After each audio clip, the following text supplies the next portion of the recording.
In this video, we will cover how to use Map Tab Basics, Map Zoom, and Map Detail on the Ag Leader Edge display.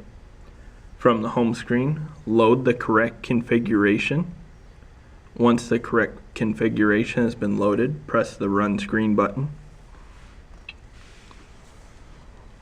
As you can see, our current view is zoomed out so that way we can see the whole field along with our icon's location.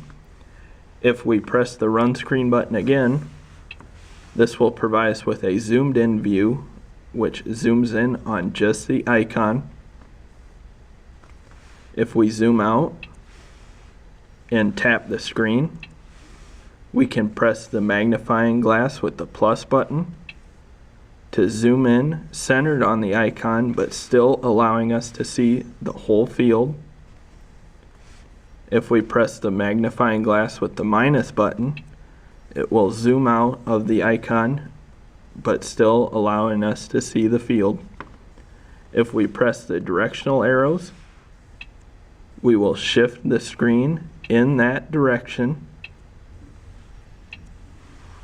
We have now covered how to use Map Tab Basics, Map Zoom, and Map Detail on the Ag Leader Edge display.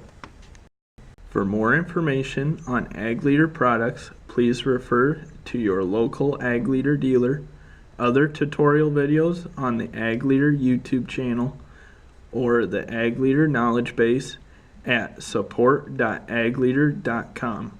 To find an Ag Leader dealer in your area, please visit our website at www.agleader.com and use the Find a Dealer feature located on the home page.